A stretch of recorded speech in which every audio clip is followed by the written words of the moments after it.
श्री वल्लभाधीश की जय। गिरिराज धरण की जय। श्याम सुंदर श्याम ने महाराज की जय। श्री गुसाई जी परम दयाळ की श्री गोकुल नाथ की दाव दयाळ की जय। श्री नवनीत प्रिया लाल की अपने माथे विराजता सेव्य स्वरूप की बधाई वैष्णव ने जाजा કરી જય શ્રી કૃષ્ણ। જન્માષ્ટમીની બધાય વૈષ્ણવને ખૂબ ખૂબ બધાય, ખૂબ ખૂબ બધાય, ખૂબ ખૂબ બધાય। કાલે ખૂબ આનંદ કર્યો, અષ્ટભુજાજીના દર્શન કર્યા। આ સ્વરૂપ વિશ્વમાં, ત્રિલોકમાં, બ્રહ્માંડમાં ક્યાંય નથી, એક જ છે। વલ્લભ ઉપર કૃપા કરી અને આ સ્વરૂપ આપણા ગુજરાતમાં બિરાજે છે। એટલું જ નહીં, આપણા ઘરથી એટલે કે આપણા અમદાવાદથી નજીક નીકળ્યા ત્યારે અમી વર્ષા થઈ, ક્યાંય આપણે હેરાન ન થયા। વલ્લભની ગિરિરાજ બાવાની મહારાણીમાં આપણા ઘરે બિરાજતા ઠાકોરજીની અસીમ કૃપા। ત્યાં બધો આનંદ કર્યો, આરતી કરી મંગળાની।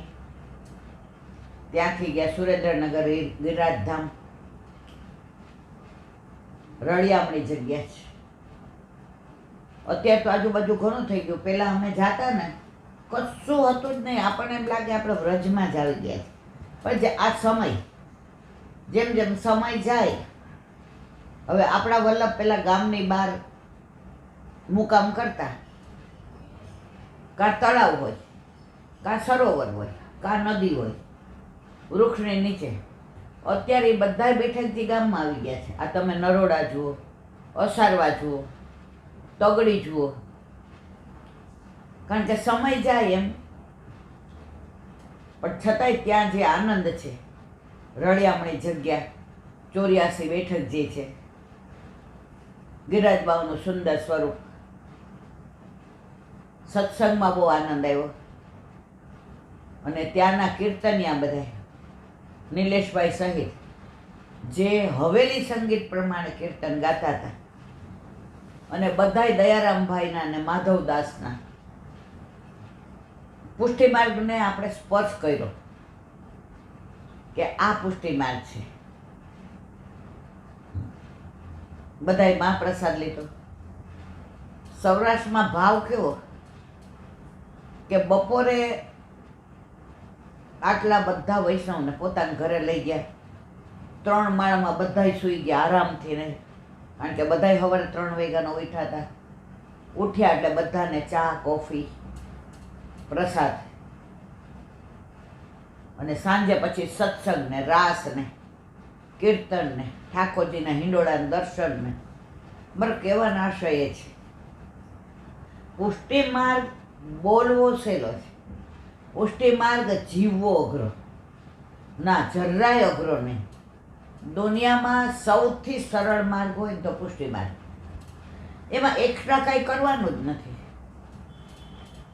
તમારે યજ્ઞ કરાવવો હોય તો બહારથી બધું લખી દે એ પ્રમાણે લાવવું પડે। તમારે એમાં જે હોતા હોય બ્રાહ્મણ, જે આ યજ્ઞનું જાણતા હોય, એને બોલાવવા પડે। એના માટે તમારે જુદી જગ્યા બહાર રોકવી પડે। એના માટે પાટલા ને, બાજોટ ને, આસોપાલવ ને, હોમવા માટેના જવ ને, તલ ને, ઘી ને, બધું। આપણા વલ્લભ કે મારો વૈષ્ણવ આ કળિયુગમાં રોજ તો આ બધું કરી નહીં શકે, તો કાંઈ કરતા કાંઈ બીજું તાર નહીં કરવાનું। તું જીવસ એવી રીતે આ ઠાકોરજીનું કર। તું સવારે રોટલી શાક ખાતો હતો, ઠાકોરજીને ધરાવીને રોટલી શાક ખા। તું સવારે ભેળી ખાતો હતો, તો ઠાકોરજીને ધરાવીને ભેળી ગઈ। આપણું સામર્થ્ય માનો કે પૈસાની રીતે બહુ નથી, કાંઈ વાંધો નહીં, તમે જેવી રીતે રહ્યો છો એમ ઠાકોરજી રાખો। અને તમારે મેલ જેવું મોટું મકાન છે, ગાડી છે, બંગલા છે, વાડી છે, વૈભવ, સોના, ચાંદી, રૂપા, તો તમે ઠાકોરજીને એમ રાખો। યથા દેહે તથા દેવે। કાલે આપણા 56 જણા ત્યાં ગયા પેલા વૈષ્ણવ ઘેર, પણ આપણે એવું લાગ્યું કે આપણે આપણા ઘરે આવ્યા છીએ. બધાને કે તમે જ્યાં ફાવે ત્યાં સુઈ જાઓ, અહીંયા પલંગ છે, અહીંયા ઓશિકા છે, આ પંખા કરજો. જે ઉપરથી ન ચડી શકે એને નીચે ને માળે, થોડું ચડાય એને પેલે માળે, નો બધા યુવાનીઓ હોય બધા બીજે માળે. તો સૌરાષ્ટ્રમાં હજી આ ભાવ જળવાઈ ગયો છે. કાઠિયાવાડમાં જે ભાવ છે ને અહીંયા નથી, એવો મારો કહેવાનો સહી નથી, પણ એ ભાવ ભરપૂર છે. અહીંયા હજી એ ભાવના દર્શન નથી થયા. એટલે જ્યારે જ્યારે સૌરાષ્ટ્રમાં જઈએ ને ત્યારે એમ થાય કે હાશ, અમે કાઠિયાવાડી છીએ ને એટલે અમારા ઠાકોરજીને અમારા ઘરે આનંદ આવતો હશે. એનું પ્રગટ પ્રમાણ કહું, દ્વારકાધીશ પ્રભુ એટલે કે મથુરાધીશ પ્રભુ એટલે કે વ્રજાધીશ પ્રભુ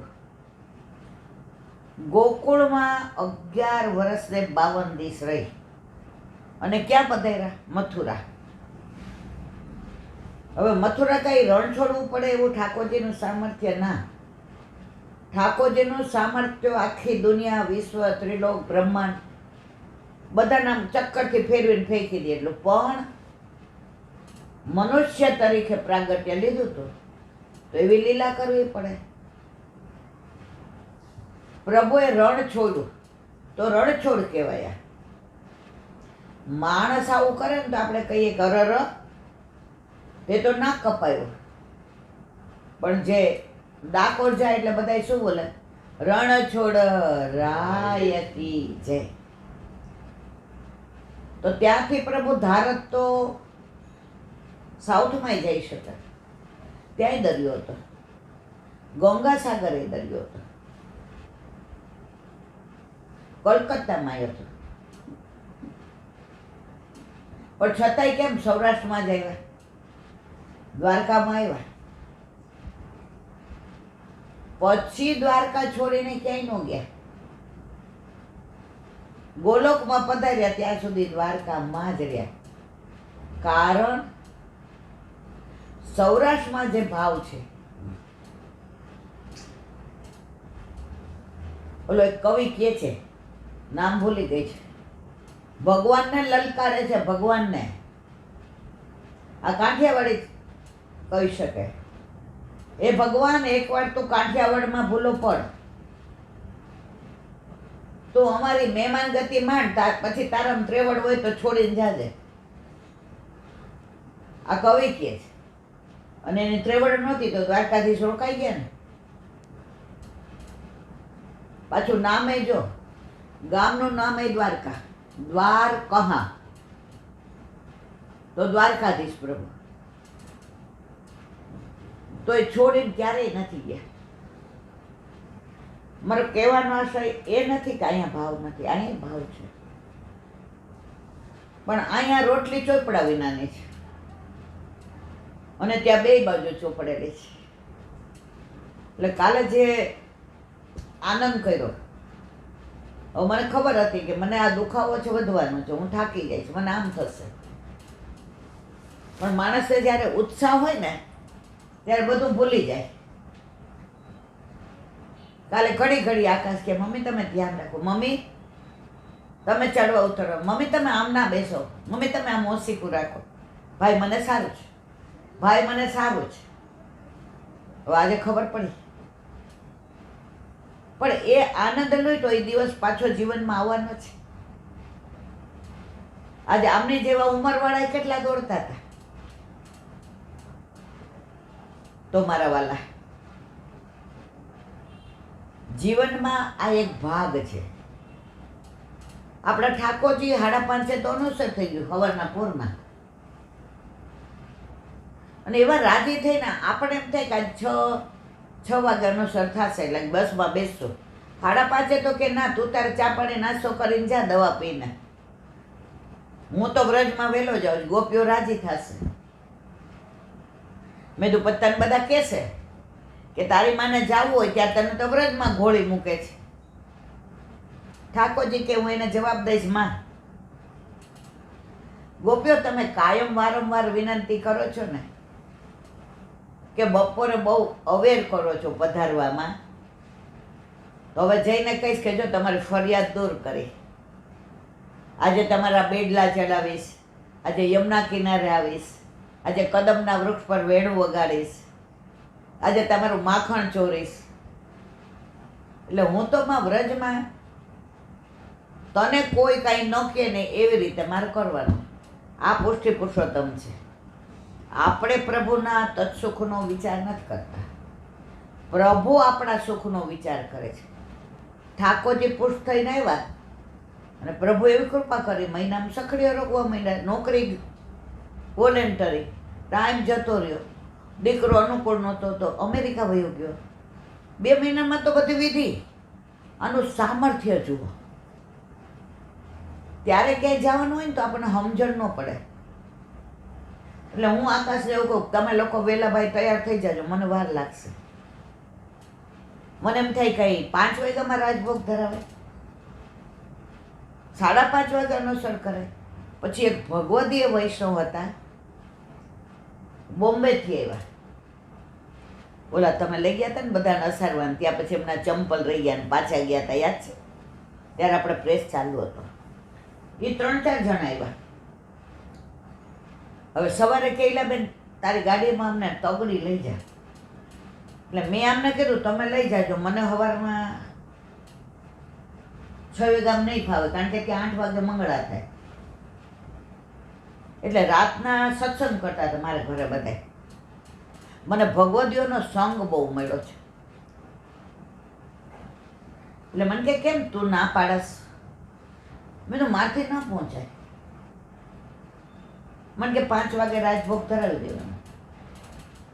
મારા મગજમાં ઉતરું નહીં. મને 5 વાગે આપણા છોકરાને ગમે. અને જે એમણે મને સમજણ પાડી કે અનુસર થાય પછી ઠાકોરજી ક્યાં પધારે, મેં કીધું વ્રજમાં. તો તું 12 મહિના નથી એને બપોર પહેલાં જવા દેતી, તો કોક વાર એને સવારે ઠાકોરજી કે મારે ગોપીઓના બેડલા ચડાવવા હોય, મારે કદમ રાખો વેણું, એનું મૂળ સ્થાન ક્યાંથી આવ્યા તાર ઘરે? મેં કીધું વ્રજમાંથી. તો કે વલ્લભે શું કહ્યું છે?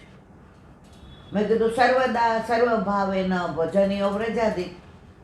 તો સેવા કોની કરે? મેં તો વ્રજાધીશ નહીં. એને વાલું શું? મેં કીધું વ્રજ. તો 12 મહિનામાં 4 વાર તો એને વહેલો જવા દે. પછી મેં તો એટલી બધી વહેલી ઉઠું, કારણ કે ત્યારે વહુ નહોતી. આ મને બધી રીતે અનુકૂળ, સવારે બધી મદદ કરે.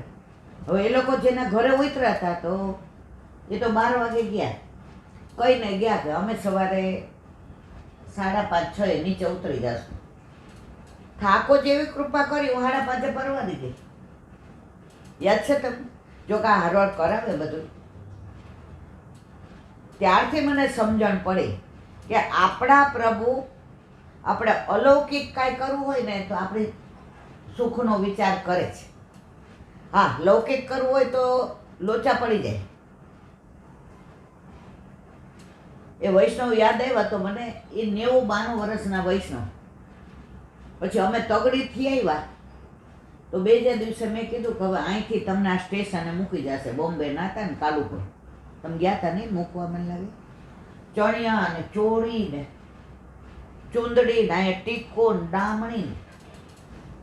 હવે આપણે નાના હોય ને તો આપણને આમ એમ થાય મેં તો આ તો ઘરડી ઘોડીને લાલ લગાવું. અને આવી અને અમારા ઠાકોરજીની પાસે એને પિક્ચરનું ગીત ગાયું.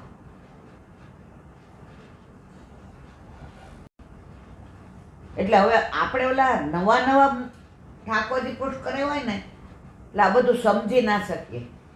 એને શું ગાયું ખબર છે? કયું ગાયું તમને યાદ? જો આ હતા, दूरिया नजदीकिया बन गई अजब इत्तफाक है कह डाली कितनी बातें अनकही. તો મેં કીધું આમને બહાર આવીને મેં કીધું આ નવી જાતના વૈષ્ણવ છે, આપણા ઠાકોરજી પુષ્ટ કરાવેલા છે ને આ લોકો એ સાંભળી ગયા. એ કે તારા પોસ્ટ કરાવેલા અમારે એના છે. ઓ બાપા, મેં કીધું હવે મેં તો તમે એક તો આ બધું પહેર્યું છે આટલી ઉંમરે ને તમે આવા પિક્ચરના ગીત ગાઓ છો તો આવું કાંઈ ઠાકોરજીને ગમે? અને જે એને ભાવ કીધો, બીજી કડીનો ભાવ કીધો, ऐसे डगर पे मिले है हम तुम दो हमसाए. મને કે દીકરા, તું છો 35 વર્ષની, તારામાં હજી સંસાર છે, તને હજી પિક્ચર જોવા ગમે, તને બહારનું ખાવું ગમે, તને તૈયાર થવું ગમે, તો તારી હારે ભગવાનની વાત કરવી હોય તો તારી ભાષામાં કરવી પડે ને. મેં કીધું હા. તો કે અમે તને દેખાડ્યું કે કાલે અમે સાડી પહેરીને આવ્યા હતા. પેલા હું સાડી કોઈ દી પહેરું જ નથી, કારણ કે અમારા સૌરાષ્ટ્રમાં બધું હતું જ નહીં, અમારે માથે ઓઢવાનું. હવે ઉંમર અને તબિયતના હિસાબે એટલે અમે ગોપી ભાવથી આવ્યા, પણ અમે આ ગીત ગાઈ અને તને કહું કે તને સમજાવવા માટે કે તારા ને ઠાકોરજી વચ્ચે દુરિયા હતી. કરોડો જન્મોથી પ્રભુ તારી રાહ જોતો હતો. હવે તું લઈ આ પ્રધરાઈ આવી તો ઠાકોરજી શું કહે છે? દુરિયા નજદીકિયા બન ગઈ. અજબ ઇત્તફાક હે, તારા જેવી ઓફિસર જે આઈ એમ સમથિંગ સમજતું હોય, ઠાકોરજી કે આ ઇત્તફાક છે, આશ્ચર્ય છે, પણ તું મારી હતી ને એટલે હું આવ્યો. અને પછી કે ऐसे डगर पे मिले हम तुम दो हमसाए. કે તને રસ્તામાં મંજિલ બ્રહ્મ સંબંધ લીધી એટલે તને ખબર હતી મંજિલ કઈ છે, પણ તું તળેટીમાં જ હતી. તને એમ થતું તું ઉપર જવું છે તો ચડીને જાઓ, રોપવેમાં જાઓ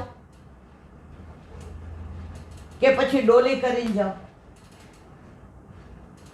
તું જજ નહોતી કરી શકતી. હવે ઠાકોરજીએ વિચાર કર્યો, જીવ તો મારો છે, હવે બીજ ફલિત થયું છે, હવે એના ઘરે મારે પધારવું છે, પધારવું છે, પધારવું છે. હવે તું તો હોશિયારીમાંથી હાથ નહોતી કાઢતી. બાવાએ મને વાત કરી હતી કે ઈલાબેનને ત્યાં ઠાકોરજી પધરાવા એટલે રોઢા ચણા ચાવા. એની એટલી દલીલો હોય છે. મેં કીધું વાત તો સાચી છે. તને શું હતું? હજી મારી જોબ, આઈ એમ ઓફિસર, મને ટાઈમ ન મળે, મારે બધા સોશિયલ કામ હોય.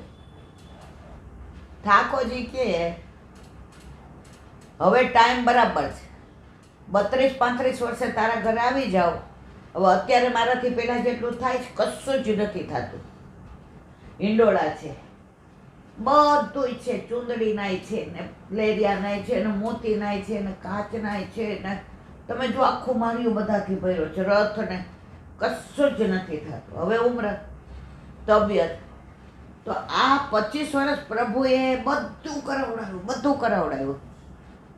અને પછી એ બેને મને જે કીધું કે હવે અમે 92 વર્ષના, એટલે અમારો ભાવ હવે પુખ્ત થઈ ગયો. હું તારા દાદા હવે વાત કરું ને તો હું એમ કહું કે ભેળી હારે તમે દૂધ લેશો કે ખાલી ઘી? હવે અમારો સંબંધ એ થઈ ગયો. હવે અમે બોલીએ તો એ મોઢામાંથી ઘણીવાર થૂક ઉડી જાય. હવે અમારો ભાવ પુખ્ત થઈ ગયો. હવે અમારા ઠાકોરજી અમને દેખાડે, માં આ નકવે સર છે, અહીંયા નો ધર, અહીંયા ધર. હવે અમે આવા ડઠ્ઠર થઈ ગયા. ઈલા તું હજી નવી નવેલી દુલ્હન જેવી છે. તારા ઠાકોરજી બહુ આમ રાજી છે કે આ જે મને આમ ઉત્સાહ, ઉમંગ, આનંદ, હરખ, પ્રેમ અને જે દોડશે ને તો વ્રત જેવો આનંદ તારી પાસે ઠાકોરજીને લેવો છે. મહિનામાં તું સખડી ધરતી કેમ થઈ ગઈ? મેં કીધું એ તો પ્રભુએ મારી યારે એવી લીલા કરી, મારે નહોતી ધરવી. આમ પાછી કહો, મારે નહોતી ધરવી. મને કે આજ માટે આવ્યા છીએ અમે. તારે નહોતી ધરવી, પણ ઠાકોરજીને રોકવું હતું. અને ખરેખર એ લોકોના ગયા પછી જે ઉત્સાહ, આ લોકો 8:30-9 પ્રેસે જાય, 1:30 વાગે આવે. હું ને મારા પ્રભુ ગિરિરાજજીનો મનોરથ કરવો હોય તો નાની ડોલ ભરી નીચેથી રેત લઈ આવું, રમણ રેતી કરવી હોય તો જાતે બધું યમુનાજી ને બધું એકલી કરું. 1:30 વાગે આવે આ લોકો, એટલે દર્શન કરે, પછી હાલ હવે આવીએ. હું કોને બધું કરી લઈશ, તમે તમારા પ્રસાદ લઈને જાઓ. એ જે ઉત્સાહ હતો, રોજ નવી સામગ્રી, રોજ નવા વસ્ત્ર, રોજ નવા આભૂષણ, રોજ ઠાકોરજી પાસે નાચવાનું, રોજ હું ને મારા લાલા બે, વચ્ચે ત્રીજું કોઈ નહીં. હવે એ વસ્તુ અત્યારે કરી શકીએ છીએ. ભક્તિ તો યુવાની માં જ થાય. અત્યારે તો પ્રભુ આપણને હાચવે છે, ત્યારે પ્રભુને આપણે હાચવીએ. મારી બા કાયમ એક વાક્ય કહેતી હતી, બેબી યુવાન હોય ને ત્યારે બહુ માગ આવે. દેખાવડા હોઈએ, રૂપાળા હોઈએ, સરસ હોઈએ, ભણેલા હોઈએ, સ્ટેટસ હોય, બોલતા સરસ હોઈએ, વાળ લાંબા હોય. આજે તું 15 વર્ષની થઈ ને અમે થાકી જતા હતા કે ભાઈ હજી 15 વર્ષની છે, અમારે હમણાં કરવું નથી. તો એ મહિને તો એકાદું જણું લાગવગ લઈને આવે, 2 વર્ષ સગાઈ રાખજો, કરી નાખો. હવે અત્યારે કોઈ આપણા માગા લઈને આવે તો જે 15 વર્ષે ઉત્સાહ હોય એ અત્યારે હોય. અત્યારે તમે ઓલો વરસાદ આવે ને મને એમ કહ્યું હાલ આપણે લોંગ ડ્રાઈવમાં જઈએ.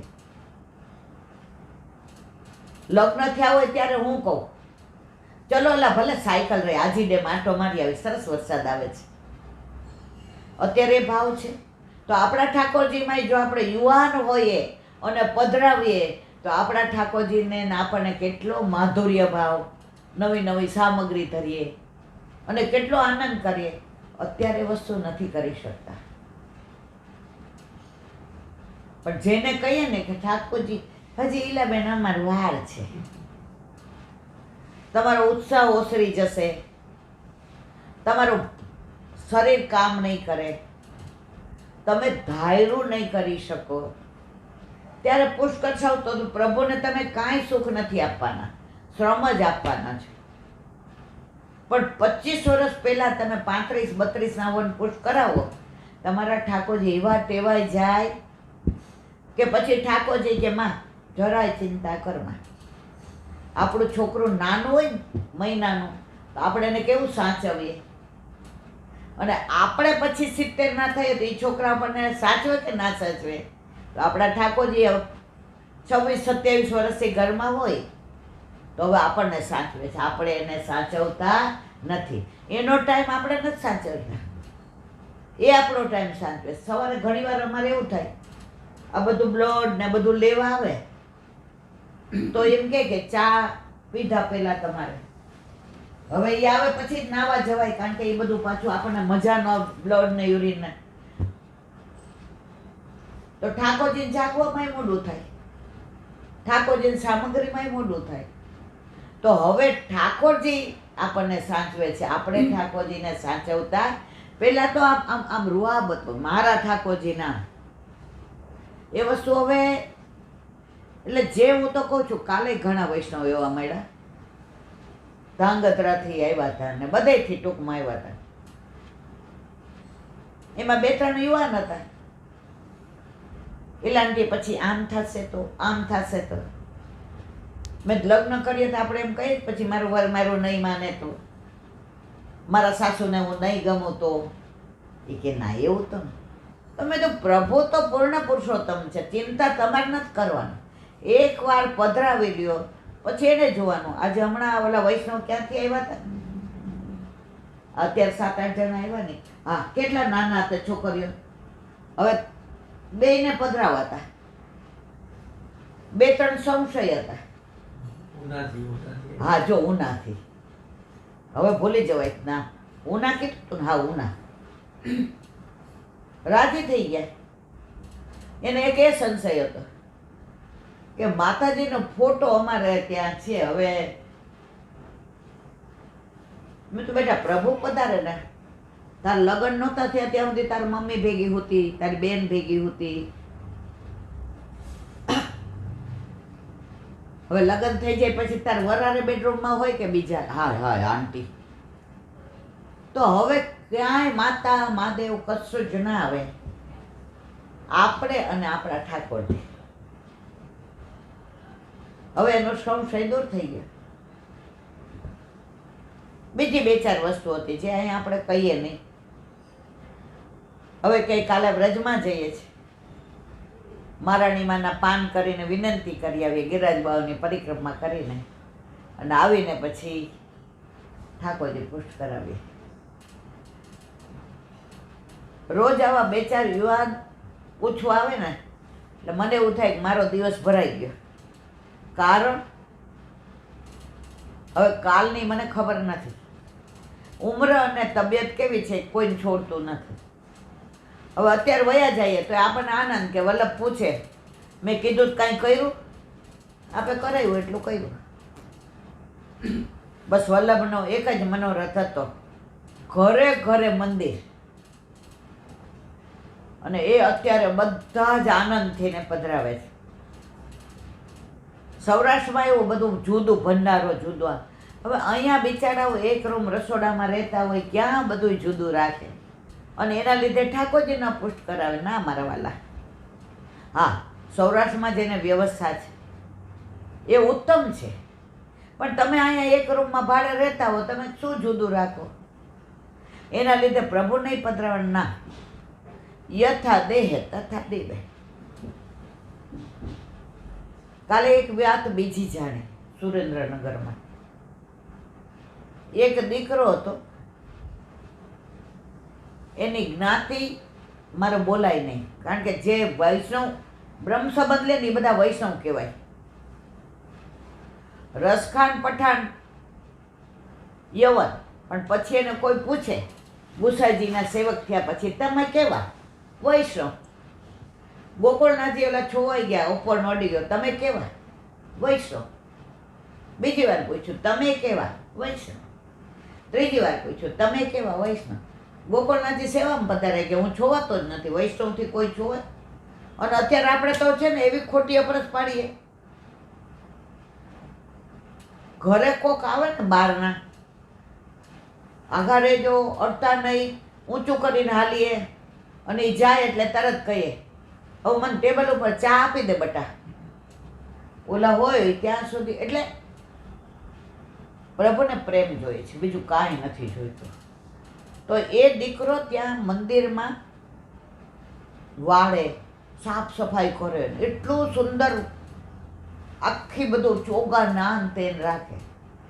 જે શ્રી પધાર્યા, દીકરાને જોયો, ઓળખી ગયા. બાળકોમાં આજે પણ આ સમર્થ છે. હું કોઈ એક મંદિરની વાત નથી કરતી, આ વાત કરું છું એ કોઈ પણ આપણી હવેલીની વાત કરું છું. એ નામ ન દેવાય, પ્રગટ કરે રસ જાય. એટલે હું જે નામે નથી દેતી, અને એ છોકરાનોય નથી દેતી. મને આ તો એક ભાઈએ વાત કરી, કૈલાબેન કેવા કેવા જીવને વલ્લભ શોધી શોધીને શરણે લે છે, અને વલ્લભ કુળમાં આજે પણ આ સામર્થ્ય છે ને છે. હવે જે બોલાવે અહીંયા. તને રસોઈ કરતા આવડે છે? ઓલો કે અમારું જ્ઞાતિનું કંઈ નાનું મોટું ફંક્શન હોય ને, તો વરસથી મારા બાપા ગુજરી ગયા છે. હવે અમારામાં અમારી જ્ઞાતિ આવી ને કે અમારી બા વરસ સુધી બહાર ન નીકળે, એટલે 100-150 માણસ સુધી તો હું જ રાંધું. તને એવી રસોઈ આવે? હા. તારે બ્રહ્મ સંબંધ લેવું છે? મને નામ ઓલું કાનમાં શ્રી કૃષ્ણ શરણમમાં તો કીધું હતું, એટલે તો આ બધી સેવા કરો છે. તારે બ્રહ્મ સંબંધ મારે તો લેવું છે, મારે વૈષ્ણવ થવું છે, 2 કંઠી પહેરવાની. કે હા. કાલે ઉપવાસ કરીને પરમદી રાજી થઈ ગયો, બ્રહ્મ સંબંધ દીધો. પછી જે વૈષ્ણવની બાજુમાં રહેતો હતો એના ઘરે મનોરથ હતો,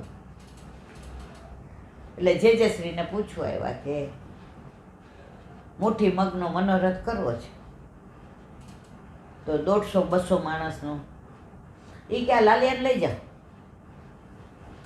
તમે પરાકાષ્ઠા જોજો. અમે મારા નજરે જોયું, એને હું મળી પણ ખરી. સંકોચ શું થયો? ઓળખતા હતા કે એની જ્ઞાતિ કઈ, પણ જે આજ્ઞા કરી, જે વૈષ્ણવ છે આપણો વૈષ્ણવ, જે ટોણ કીધો ને આપણો વૈષ્ણવ, ઓલા કે સારું. ઓલા એના ઘરે ગયો, લિસ્ટ બનાવી દીધું, આટલું જોશે. એ કે તને આવડશે? બોલો, જો આપણું મન કેટલું ખરાબ છે. વૈષ્ણવ કીધું, જે આજ્ઞા આપી તો સંશય કર્યો, તને આવડશે? મારે ક્યાં કરવાનો છે? હું તો વૈષ્ણવ છું. જે કરશે એ વલ્લભ કરશે. અમારી જ્ઞાતિ કઈ હતી? અમે કયું કામ કરતા હતા?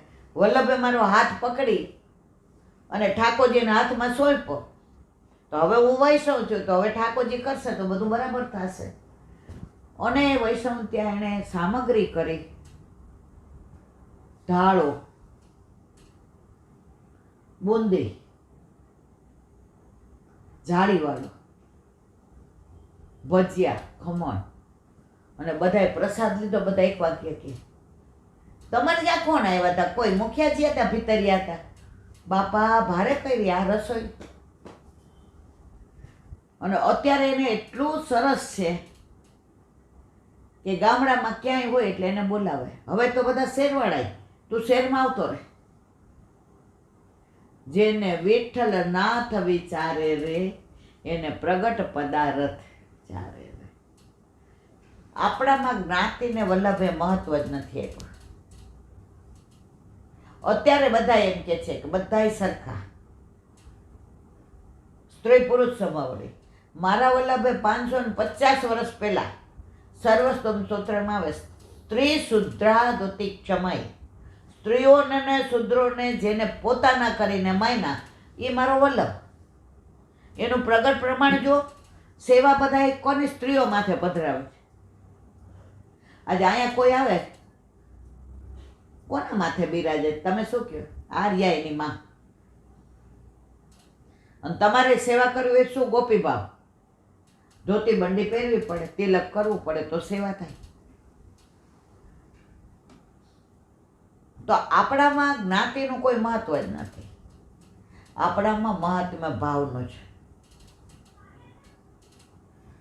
મને તો એક જણ એવું કહેતું હતું કે એક વાર્તા હતા ને માં,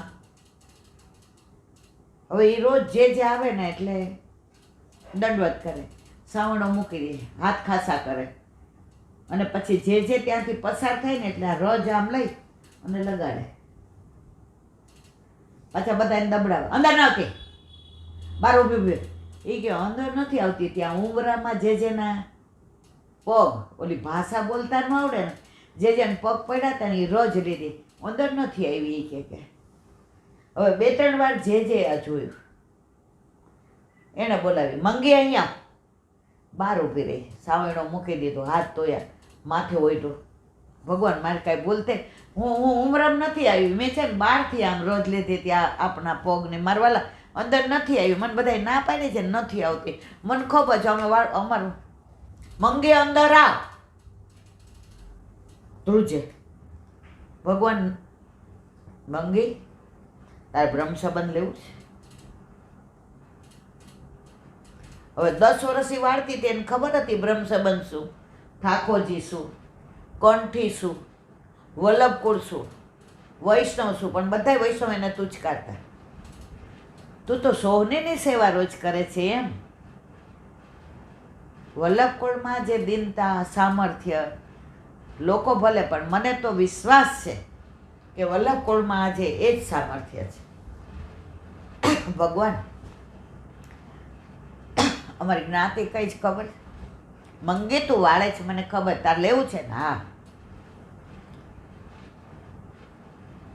આજ તો મેં 11 કરી છે. અહીંયા આવવા માંડી ને પછી મને મુખિયાજી પ્રસાદ આપે ને તો ઓલા દાળ ભાત ને બધું ઘરે લઈ જાઉં. અને ઓલો પ્રસાદ હોય ને મારા વાલા ઓલો એટલે ફરાળનો એ ઓલો પ્રસાદ હું અહીં લઈ લઉં. આજ તો 11 કાલ સવારે આવી જાજો બ્રહ્મ સંબંધ જે ભગવાન એ કે કાલે જે એને બ્રહ્મ સંબંધ આપ્યો ત્યારે જ મોહન ભંગીને અલી ખાન પઠાણને આપતા તેવું નથી. આજે પણ અંગીકાર કરે છે. જીવને વલ્લભ કુળ ઓળખે ને એટલે આપણે ન ઓળખીએ. આપણે દોષ જોઈએ તો એ દેખાડે કે હાલે જો મારા દોષ, કારણ કે તારું અહીંયા નજીક આવવાનું અમારો બગાડ છે. દોષ જોઈને દૂર થઈ જાય. વલ્લભ કુળ કે સારું ચલો આ લીલા આપણે એના માટે જ હતી. તો કાલે તો બહુ આનંદ આવ્યો. આનંદમાં છે ને તમને અંગની ખબર ન પડે. હવે આજે ખબર પડી પણ ભલે પડી, પણ કાલના આનંદની કોઈ કિંમત નહીં. એક નાની વાત, વ્રજમાં એક સંત રહેતા હતા, વર્ષો પહેલાની વાત. હવે વ્રજ એટલે ગોકુળ, વૃંદાવન, મથુરા એ તો બધું ખરું જ, પરંતુ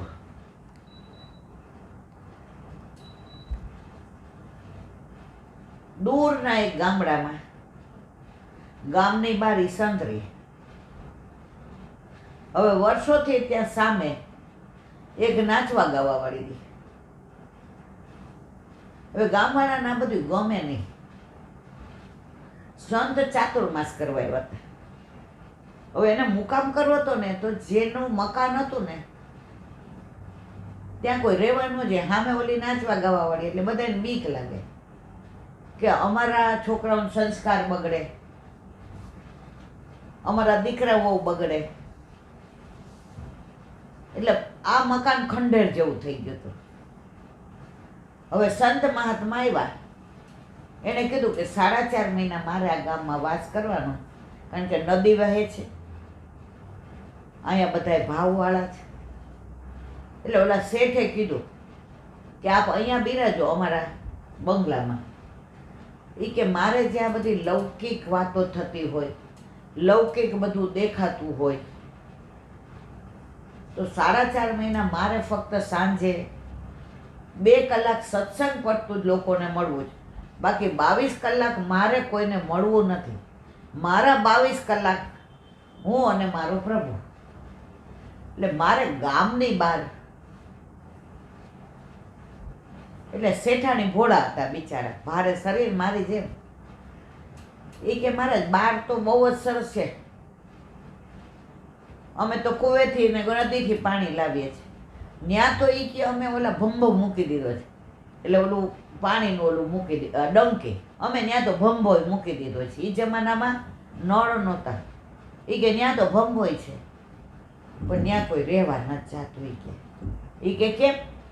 એ કે ત્યાં સામે નાચવા ગાવા વાળી આવી છે ને, એ બહુ રૂપાળીને રાતના 12-1 વાગ્યા સુધી ઓલા ઢોલ વગાડે ને ઓલું બધું વગાડે ને, અને બીજે ગામથી બધા એવા શેઠિયાઓ બધા આવે ને નાચે ને ગાય. એટલે બંગલો કર્યો ત્યારે મારે જ કોઈ નહોતું ત્યાં. હવે એને અમારે કાઢવી હોય તો કાઢવી કેવી રીતે? કારણ કે એની ઓળખાણ છેક લગીને છે. એટલે અમારું મકાન કરેલું પાણીમાં ગયું. મારા સંત મહાત્મા કે બીજી કોઈ તકલીફ? એ કે ના મહારાજ, એ કે હું ત્યાં રહીશ. તો ત્યાં રહે. હવે કાંટો હોય એ વાગવાનું ચૂભવાનું છોડે, બાવળ હોય એ વાયગા વિના રહે, કારેલું હોય એની કડવાશ છોડે, પણ ગુલાબે પોતાની સુગંધ ન છોડ્યો, કેસરે પોતાની સુગંધ ના છોડે. મારા તો એ બાજુ બધા બારે બારણા બંધ, અને આ બાજુથી ને મારા જ 22 કલાક અંદર હતા. 2 કલાક સાંજે સત્સંગ થાય એટલે ગામવાળાએ કહ્યું અમે ન્યા નહીં આવીએ. સંત મહાત્માને કીધું તમે અહીં આવો.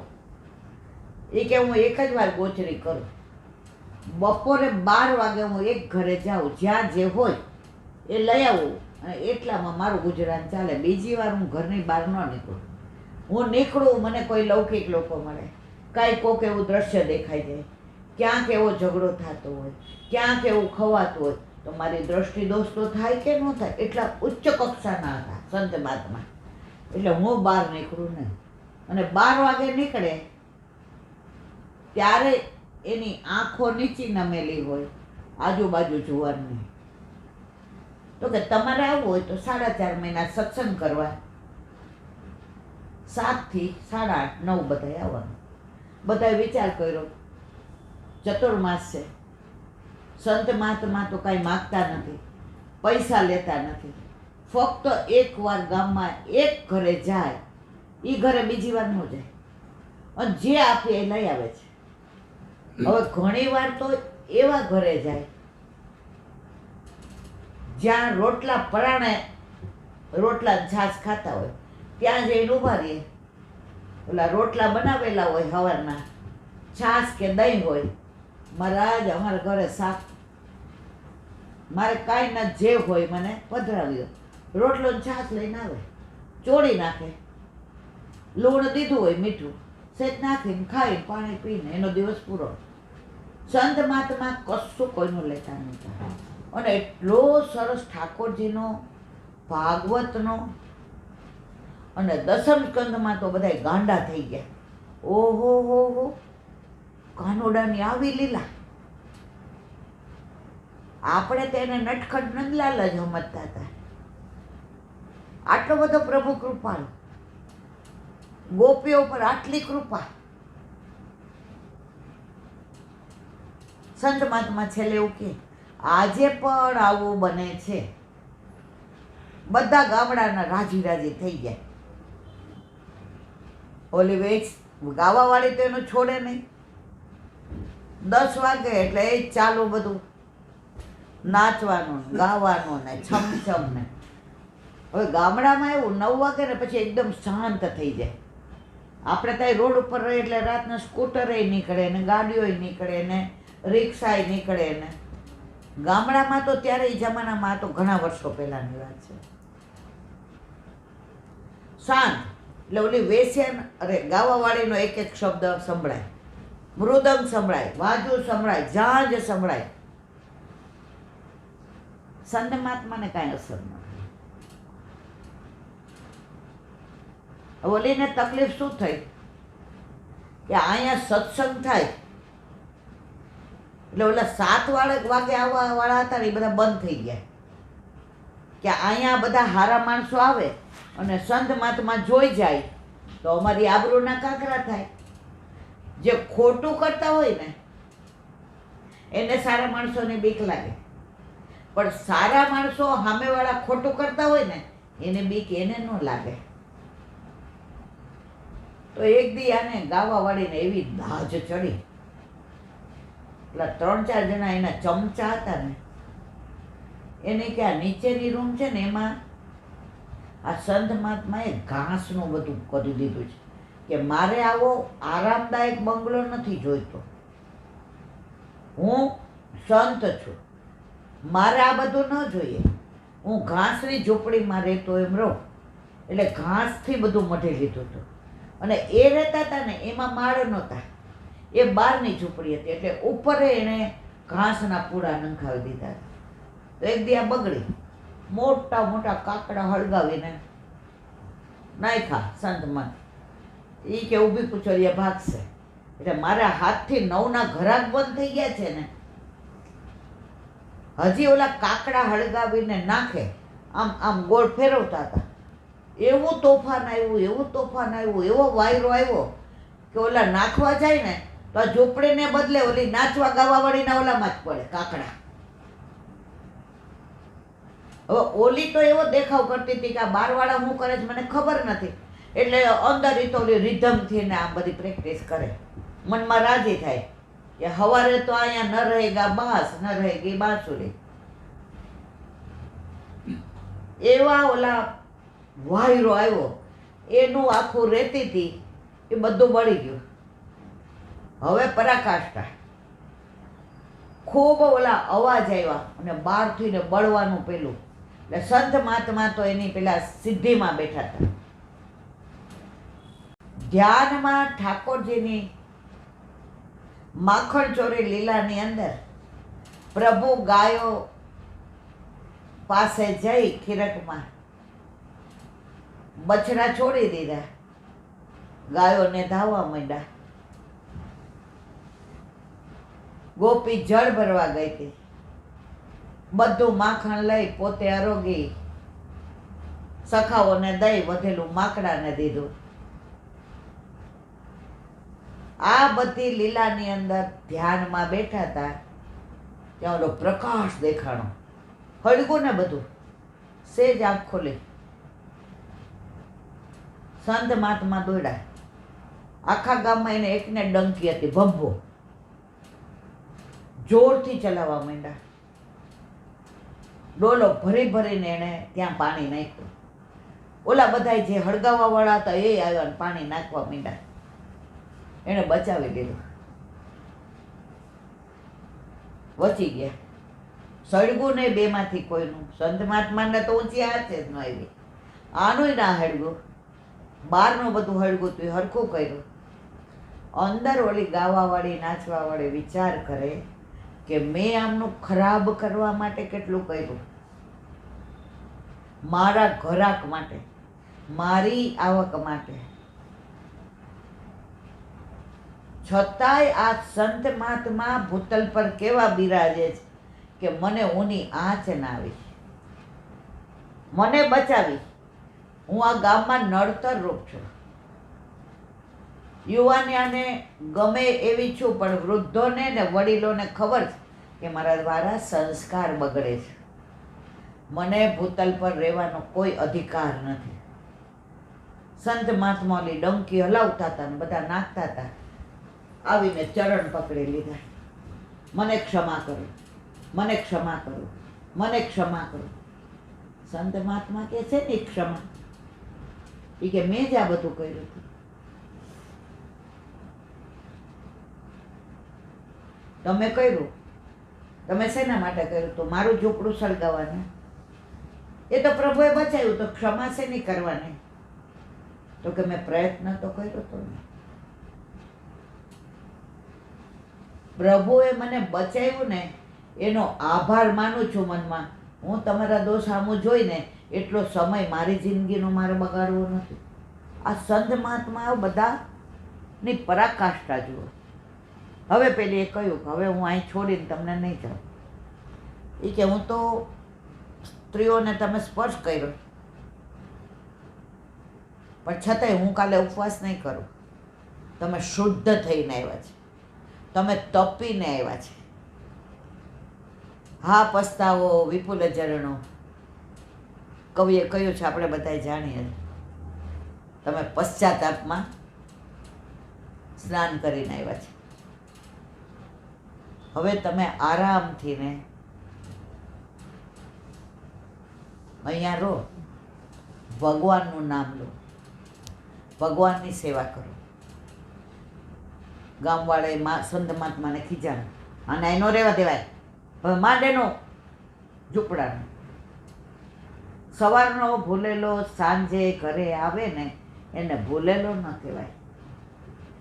અને એ નાચવા ગાવાવાળી પછી આખો દિવસ પ્રભુની કાનોડાની લીલાને, કાનોડાના ગીતને, કાનોડાની વાતોને, કાનોડાની સેવાને, એની બધી ભીત ઉપર એ પ્રભુના ચિત્ર, એટલી સરસ આમ ચિત્રકાર હતી. પ્રભુની બધી લીલા, દાન લીલા, માન લીલા, હોરી લીલા, ચોરી લીલા, પ્રેમ લીલા, રસ લીલા, રાસ લીલા, નૌકા વિહાર લીલા ને આખો દી દોરે. હવે ધીમે ધીમે બધા એમ દ્રષ્ટિ કરવા માંડે. તો આ બધું જુએ, બીક શું લાગે? ક્યાંક આપણને આકર્ષવા માટે આવું કર્યું હોય તો? સંત મહાત્માએ પૂછ્યું, એ કે કાલથી અહીંયા સત્સંગમાં આવશે, તમને કોઈને વાંધો નથી?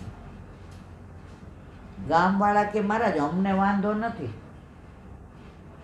પણ પાછું એ કે દારૂવાળી દૂધ વેચે ને તો એ કહેવાય તો દારૂવાળી છે. હવે ક્યારેય એ પાછી ફરી ગઈ છે, હવે ક્યારેય નહીં બને. અને અહીંયા એ સાંભળવા આવે 4.5 મહિના પછી સંત મહાત્માને વિદાય આપવાની હતી. આવી અને કહ્યું હવે મારું શું કર્તવ્ય, હવે આપ તો જતા રહેશો. પછી ગામમાં મને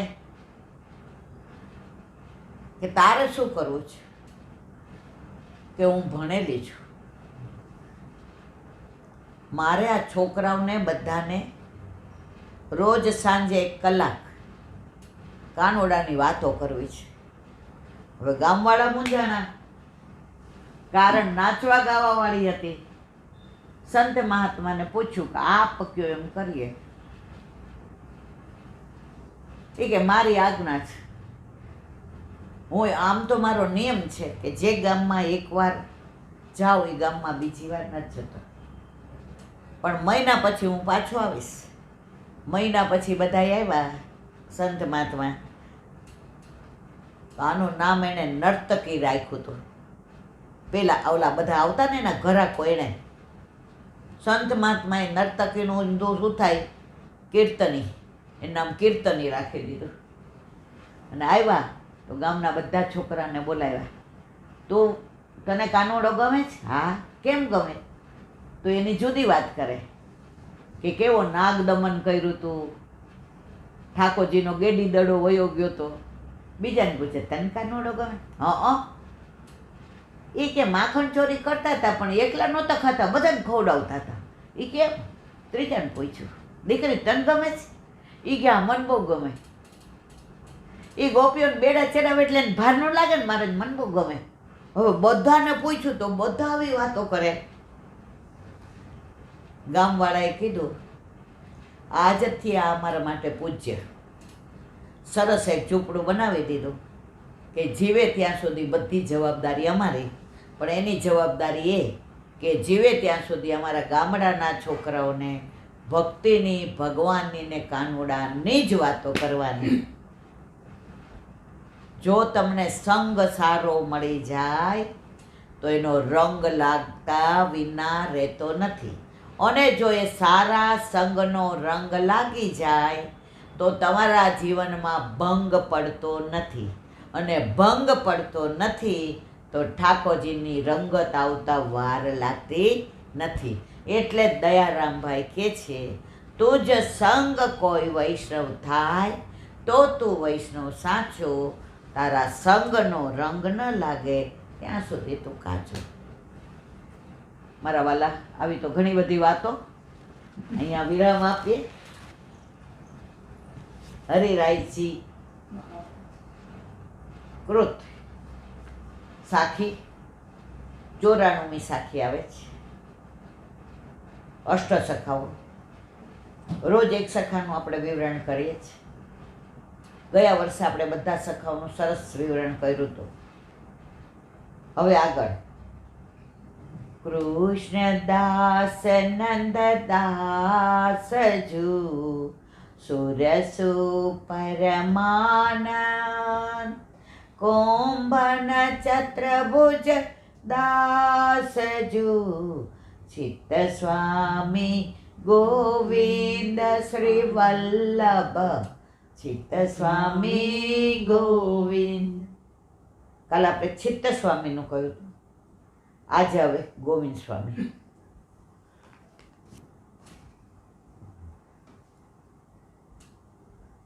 ગોવિંદ સ્વામી આંતરી ગામના રહેવાસી હતા.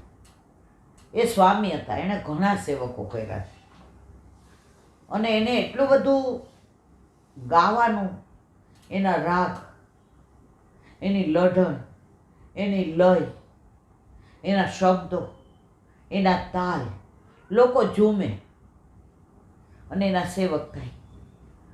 હવે એને ત્યાં એક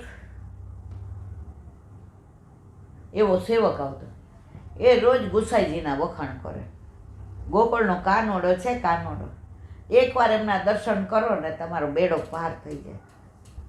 ગોવિંદ સ્વામી સાંભળે.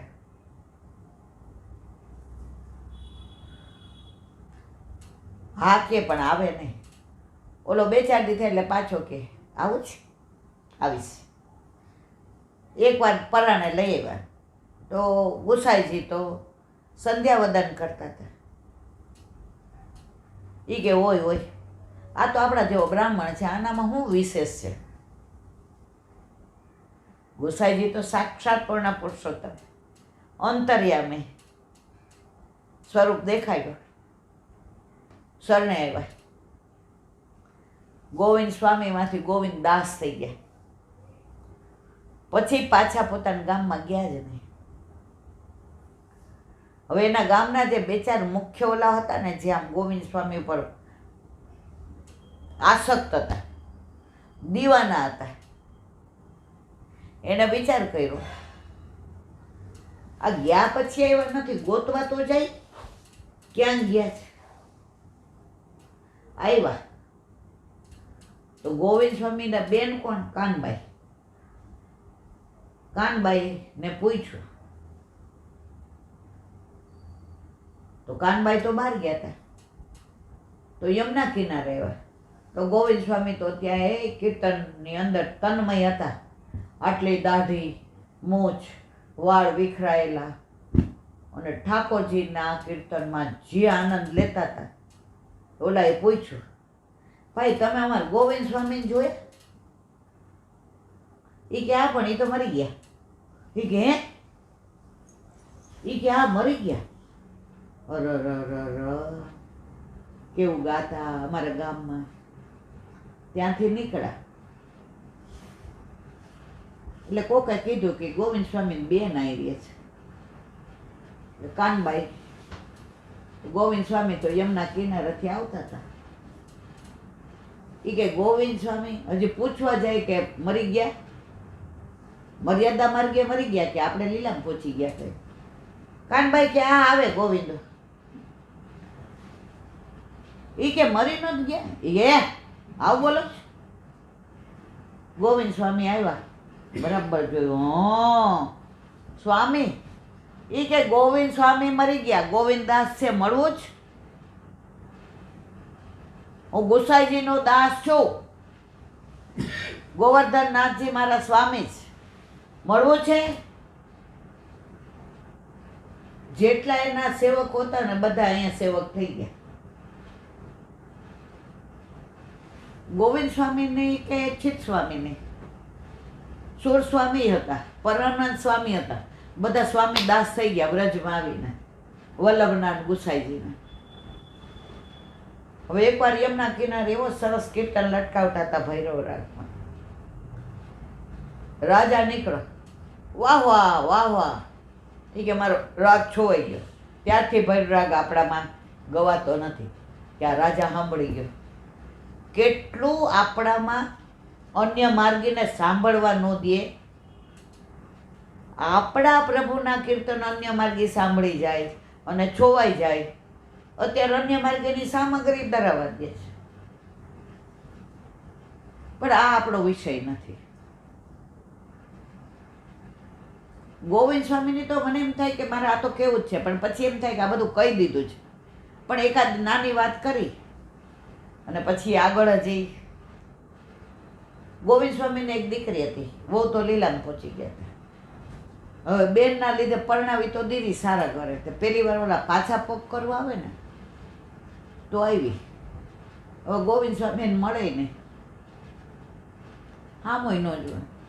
એક દી કાનબાઈ બગડે કે ભાઈ આ દીકરી આવી છે એટલું તો પૂછ કે કેમ છો?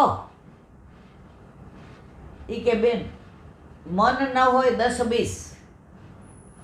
એક હતો એ ગોવર્ધન પાસે વયો ગયો, ગોવર્ધનનાથજી પાસે. હવે મન વિના હોય ને કયા મનથી પૂછું તું કેમ છો? કાનબાઈ સમજી ગયા કે હવે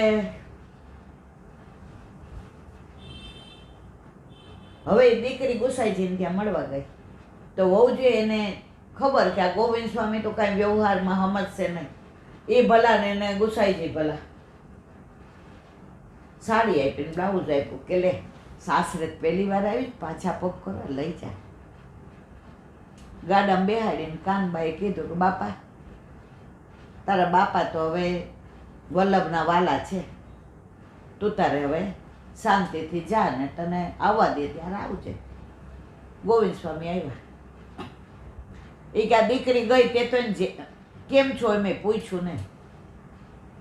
હા એ કે સારું છે, વહુ જોઈએ ને સાડી બ્લાઉઝ. હે ગુરુદ્રવ્ય ગાડાની પાછળ દોડ્યા.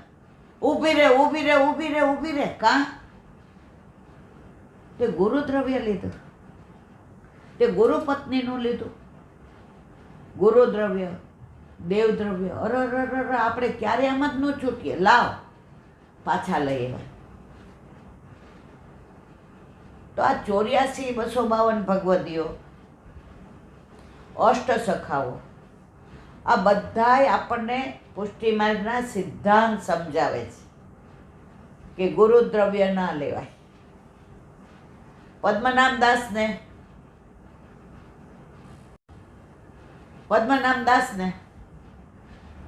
વલ્લભ પાસે આવ્યા, છોલા ધરાવતા હતા. તો મહાલક્ષ્મી વહુજીએ સામગ્રી મોકલાવી. એ કે હાલો પ્રભુ હવે અહીં ન રહેવાય. સામગ્રી પધરાવ્યા, મથુરાનાજી નાવમાં પધરાવ્યા, આજ્ઞા લેવા ગયા. જયરાજ વહુજી તમે કાંઈ કર્યું હતું? એ કે સામગ્રી પધરાવી હતી. એ કે એટલે જ મારો વયો જાય છે પદ્મો. ગુરુદ્રવ્ય દેવદ્રવ્ય મારા વાલા અડાય નહીં, સ્પર્શે ન કરે. આ વિષય એવો ચર્ચિત છે કે આને સ્પર્શ આપણે ન કરે, આપણી લાયકાત નથી.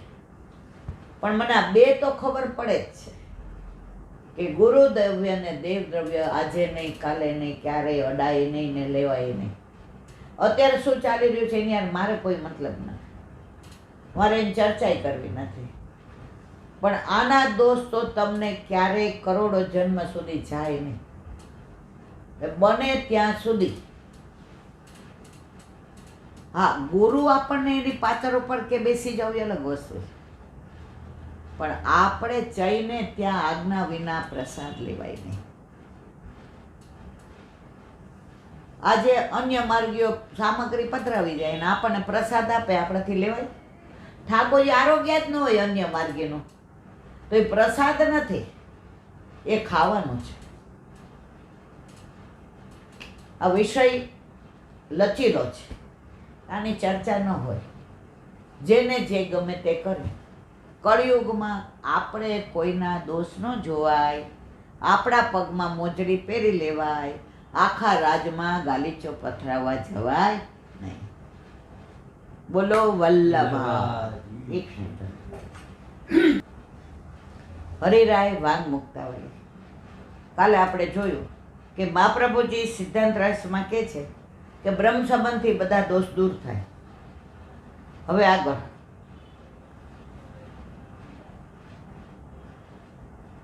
માટે બ્રહ્મ સંબંધ થયા પછી કોઈ પણ સમયે નહીં. એક વખત સેવકનો ધર્મ એ જ છે કે પોતાના સ્વામીની આજ્ઞાથી પોતાના સ્વામીના ઉપયોગમાં આવી ગયા પછી જે કાંઈ મળી જાય તે જ ઉપયોગમાં લેવું જોઈએ. પ્રભુને ધરાવ્યા સિવાય કાંઈ લેવાય નહીં. અમે એવા વૈષ્ણવ જો નવી સાડી આવે ને, સિંહાસન પર પાથરી દે, ઠાકોરજીને થોડી વાર બિરાજાવે, પ્રસાદી કરી દે. નવા વાસણ આવે, હવે એ પ્રભુમાં આટલા તપેલા તો આવે ને, તો ઠાકોરજીને દૂધ ગરમ હોય ને એ તપેલામાં નાખી દે, ઠંડુ થાય ને એટલે તપેલીનો વિનિયોગ થઈ ગયો. એટલે બધી વસ્તુ સમર્પિત કરવાની, પછી જ આપણે ઉપયોગમાં લેવાની. એવી જ રીતે પ્રભુને સમર્પ્યા પછી પ્રસાદી અન્ન લેવું. અસમર્પિત પદાર્થનું જો ભક્ષણ કરવામાં આવે તો બ્રહ્મ સંબંધની ભાવનાનો નાશ થાય. અત્યારે અસમર્પિત ઘણા બધા, આપણે કોઈ એમાંથી બાકાત નથી. પણ જઈને ના લેવું. અમુક વાર ના છૂટકે અમેરિકા ગયા કે કાંઈ એવો પ્રોબ્લેમ આવ્યો, બાકી ધૈર્યા વિના લેવાય નહીં. અસમર્પિત પદાર્થનું જો ભક્ષણ કરવામાં આવે તો બ્રહ્મ સંબંધની ભાવનાનો નાશ થાય. પ્રભુને જે વસ્તુ ન સમર્પાયેલી હોય તે વસ્તુ બ્રહ્મ સંબંધ વિનાની ગણાય. પોતાને બ્રહ્મ સંબંધ થયો છે અને પોતે બ્રહ્મ સંબંધ વિનાની વસ્તુને ઉપયોગમાં લે તો બ્રહ્મ સંબંધની જે ભાવના છે કે હું દોષથી રહિત થયો છું એ ભાવનાનો નાશ. હવે આપણે બ્રહ્મ સંબંધ લઈએ એટલે દોષ વિનાના થઈ જઈએ. હવે તમે ધરાવ્યા વિનાનું લ્યો તો એ તો દોષવાળું છે. તો દોષવાળું ખાઈએ તો આપણે દોષવાળા થઈ જઈએ એટલે બ્રહ્મ સંબંધની ભાવના જતી રહી. આજે કોઈએ લસણવાળી ચમચો આપણે જમીએ શાકમાં નાખી દીધો. હવે આપણે કોઈ દી જિંદગીમાં લસણ ડુંગળી ચાખ્યા ન હોય. હવે આપણને પીરસે સેજ આપણે વાસ આવે એટલે આપણે કહીએ કે આમાં લસણ નાખ્યું લાગે. હા હે ચમચો બદલાઈ ગયો ઈલાબેન, પણ હવે એ બદલાઈ ગયો, આમાં લસણ આવી ગયું એટલે અમારા કામનું નહીં. એમ આપણે બ્રહ્મ સંબંધી જીવ છીએ. ઘણા વૈષ્ણવ જુઓ તમે, વૈષ્ણવના ઘરે ન લે. તો મેં પૂછ્યું, એ કે બેન પ્યોર વૈષ્ણવ, પણ એના વર નથી, એના વર બીજા ધર્મમાં માને, તો કમાઈને કોણ લાવે છે? એટલે એ નથી લેતા. ઘણા આવા ઊંડાઈ હોય ને ઘણા આપણા જેવા હોય કે બેન વૈષ્ણવ છે ને કાંઈ વાંધો નહીં હાલો. આ મારા ગુંડો બહુ છે. મતલબ કે દોષવાળો એ જીવ થાય માટે સર્વથા કોઈ પણ સમયે અસમર્પિત અન્ન લેવું નહીં. અત્યારે સૌથી મોટું કોઈ દૂષણ હોય તો અન્યાશ્રય અને અસમર્પિત અને એક વંચકો, ચારે બાજુ વંચકો ફરે. હમણાં એક જણ મને મળ્યો, એ કે ઈલાબેન રાજભોગ કરાવીએ તો કેટલા નંગ આપે? મેં કીધું મને તો હું કયો, મને અડધી સમજણ ન પડી. ખરેખર અહીં બેઠી છું એટલે મેં તો કયા નંગની વાત કરો છો? આપણે તો ઓલા હીરાના નંગને એ જ મગજમાં હોય. મેં તમે શેની વાત કરો?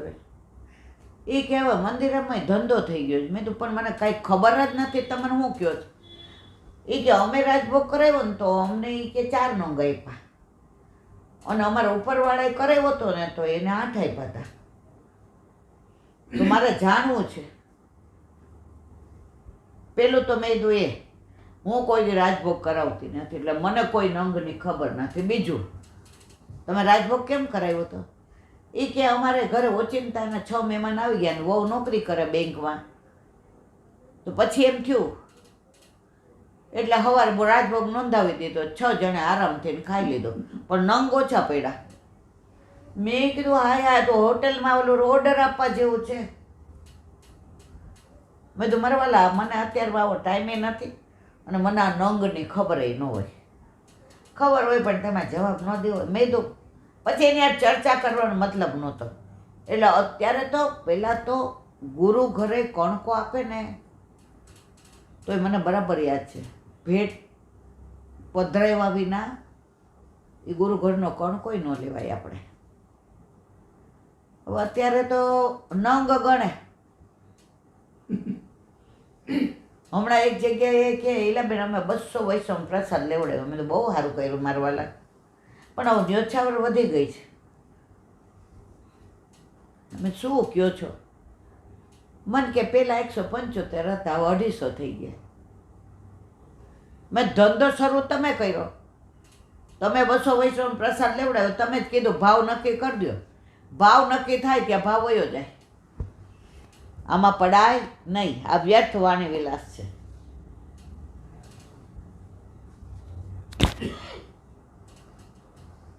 સુબોધિનીજીનું પાન. વલ્લભાધીશ. સુબોધિનીજીનું પાન વલ્લભ કરાવે તો થાય, અને સ્પર્શ કરવો આપણા બસની બહાર નથી. દ્રૌપદીના 5 પુત્રોની હત્યા અસ્વસ્થામાં દ્વારા થઈ, અને એની પાછળ અર્જુને જે પ્રતિજ્ઞા લીધી અને દોડ્યા અને પ્રાણની રક્ષા કરવા માટે થઈને અસ્વસ્થામાં શું કરે છે એનું વિવરણ હવે.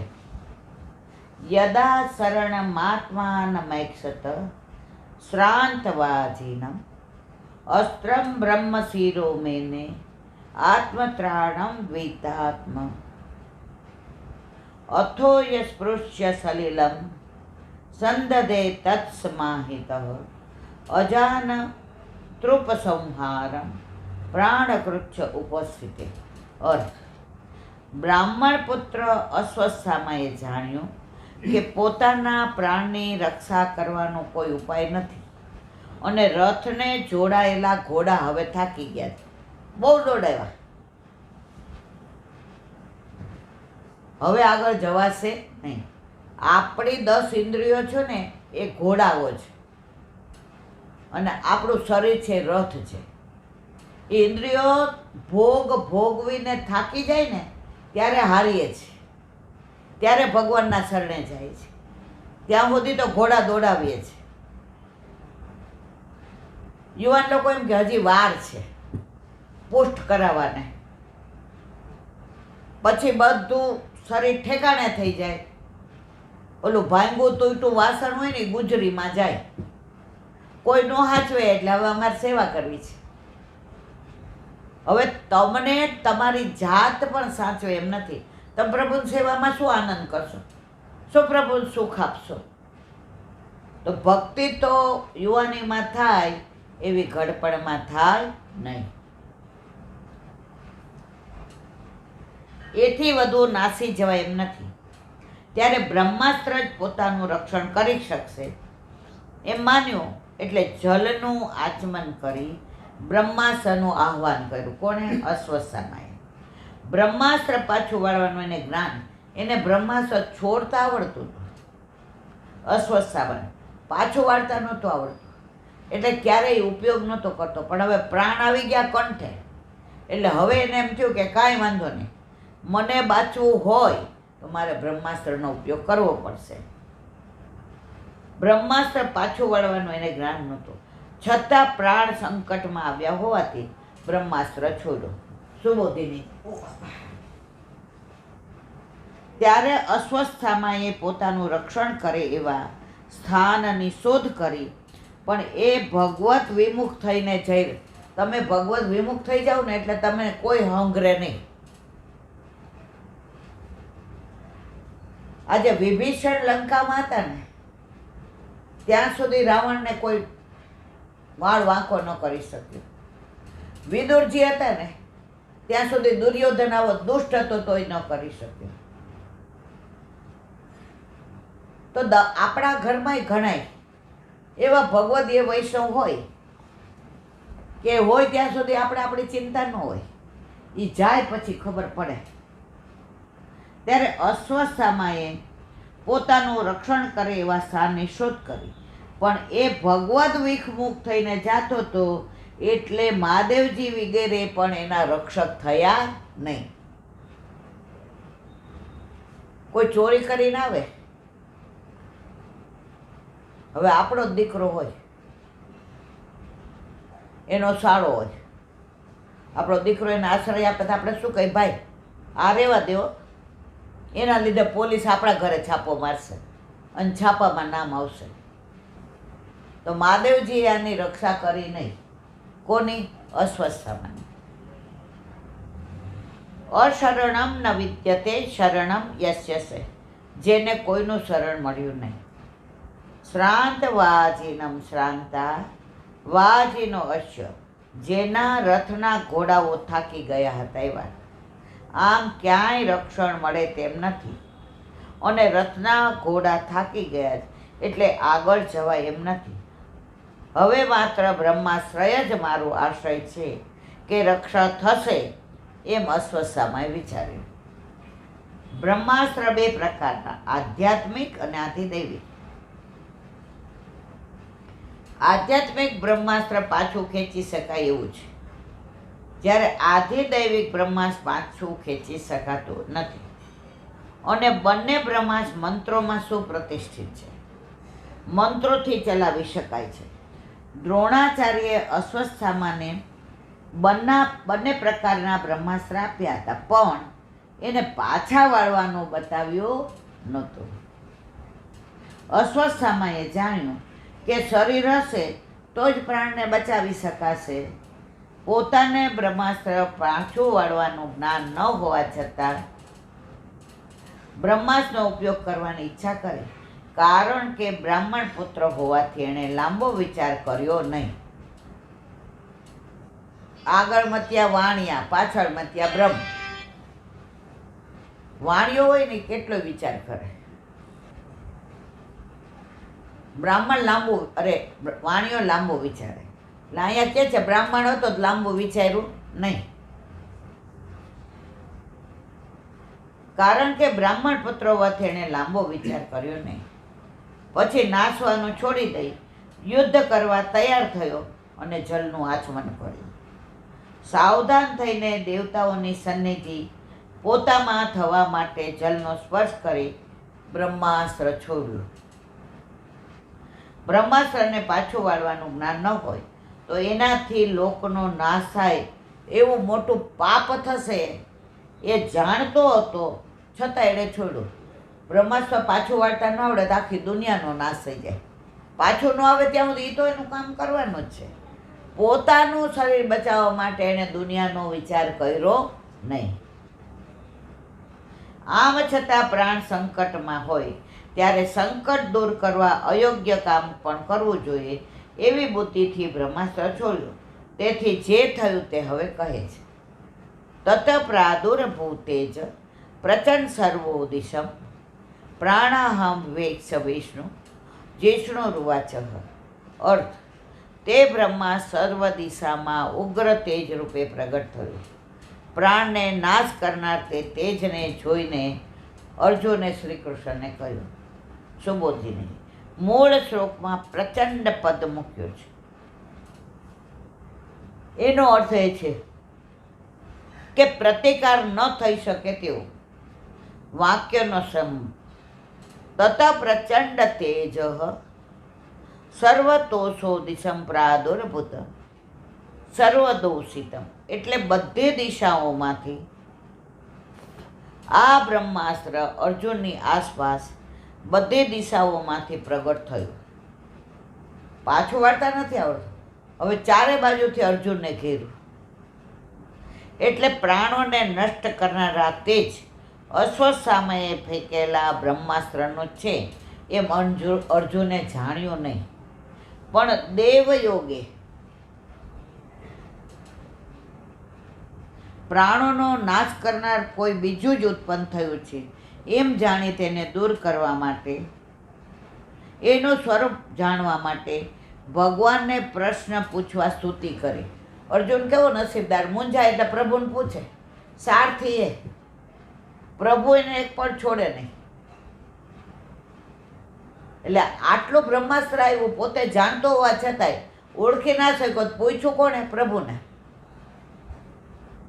અર્જુન લડતો તો એટલી વાર જ સારથી તરીકે ઠાકોરજી હતા. આપણે કેવા નસીબદાર છીએ કે જ્યારથી પ્રભુ પુષ્ટ થઈને આપણા ઘરે પધારે અને લીલામાં જઈએ હાથ પકડીને લઈ જાય ત્યાં સુધી ઠાકોરજી આપણને છોડે નહીં. અર્જુન તો પૂછે છે.